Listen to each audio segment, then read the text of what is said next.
नमस्कार दोस्तों। आज हम electric field due to a uniform charged thin spherical shell के बारे में डिस्कस करेंगे कि उसके बाहर, भीतर और अंदर, उसके बाहर, उसके ऊपर और उसके भीतर कितना इलेक्ट्रिक फील्ड होता है, उस चीज़ को फाइंड आउट करेंगे। तो दोस्तों अब हम क्या करते हैं, इसके चारों ओर एक गॉसियन सरफेस खींचते हैं जो स्फेरिकल गॉसियन सरफेस है। इसमें जो इलेक्ट्रिक फील्ड है किसी पॉइंट पर यूनिफॉर्म है और रेडियली आउटवर्ड है, यानी कि सरफेस एरिया और उनके बीच का जो एंगल है वो 0 है। तो हम पहले इसके बाहर निकालेंगे। When the point P lie outside the spherical shell, जब कोई पॉइंट पी बाहर और है स्फेरिकल सेल के और इस पॉइंट पी पे इलेक्ट्रिक फील्ड को फाइंड आउट करना है, तो हम जानते हैं Q equals to A sigma, क्योंकि ए सिग्मा क्या है, लीनियर चार्ज डेंसिटी है, लीनियर नहीं, सरफेस स्फेरिकल चार्ज डेंसिटी है, और ए की वैल्यू होती है 4πr² इंटू सिग्मा। तो फाई की वैल्यू क्या होती है, ई ओ की इक्वल होती है। तो ई ए की वैल्यू हमने 4πr² पुटअप कर दी यहाँ पे। तो इसकी वैल्यू क्या आती है, Q upon epsilon not E into multiply 4πr²। यहाँ पे हम ई की वैल्यू फाइंड आउट कर लेते हैं। ई की वैल्यू आ जाती है 1/4π क्यू अपॉन r²।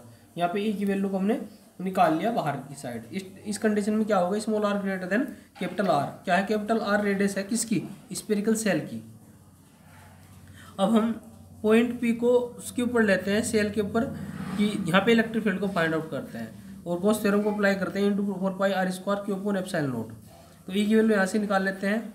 ई की वैल्यू आती है एप्सिलॉन सिग्मा एप्सिलॉन नॉट, क्योंकि Q upon 4π epsilon naught r² हो जाता है, और क्यू की वैल्यू हम यहाँ से उठाकर यहाँ पुटअप कर देते हैं, और इस टर्म से एक टर्म कैंसिल आउट हो जाती है और हमारे पास सिग्मा अपॉन एप्सिलॉन नॉट बच जाता है।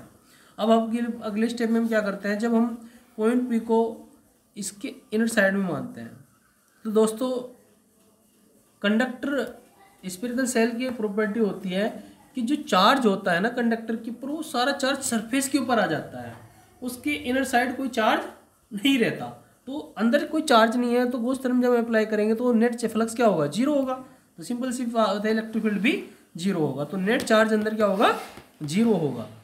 दोस्तों फैराडे ने ये बात बताई थी कि जब भी हम कोई करते हैं तो जो चार्ज होता है वो क्या आ जाता है दोस्तों, सरफेस पे आ जाता है। कंडक्टर के ऊपर का जितना भी चार्ज होता है वो सरफेस पे हो जाता है, तो फ्लक्स हमारा 0 हो जाएगा।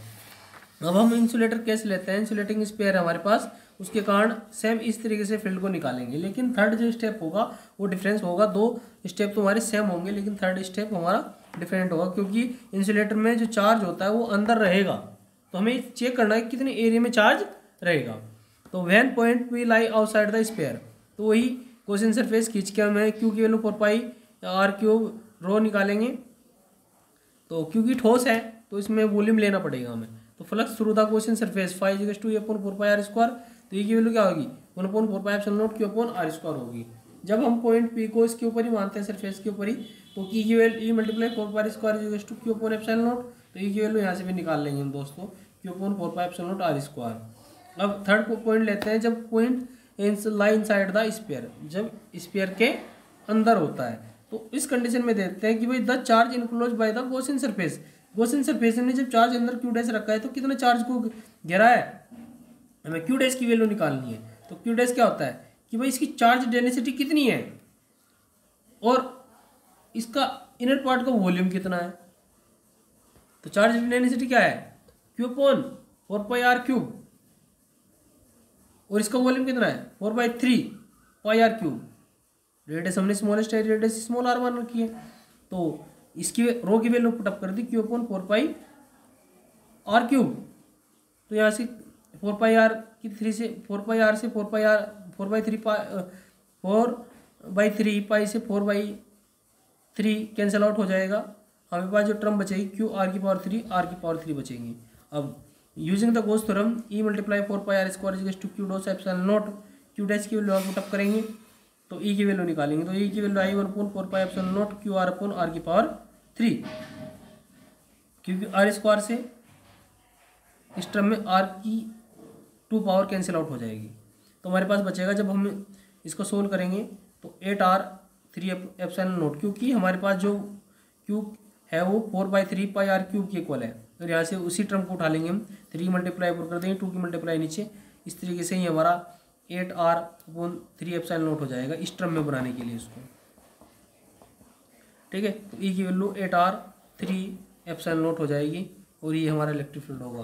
तो variation of E with for uniform charge sphere किस तरह वेरी करता है कि पहले तो आर के साथ लीनियरली जाता है, लेकिन यानी कि जब इसकी वैल्यू घटना स्टार्ट कर देते हैं तो ये यूनिवर्सल लॉ को फॉलो करने लगता है। लेकिन पहले केस में हमने क्या देखा था कि पहली कंडीशन में मैक्सिमम होता है, उसके बाद ये यूनिवर्सल लॉ को वेरी करने लगता है। ठीक है दोस्तों, और ओरिजिन पे 0 होता है, लेकिन यहाँ पे ओरिजिन पे 0 नहीं होता, लीनियरली बढ़ता है दोस्तों, लीनियरली बढ़ता है। इसमें यहाँ पे इस टर्म में 0 नहीं है, पहले इस टर्म में 0 था। ओके दोस्तों, आज की वीडियो में इतना ही, फिर मुलाकात होगी अगले चैप्टर के साथ। हमारे चैनल को लाइक और सब्सक्राइब करना ना भूलिए। Thank you guys. Okay bye.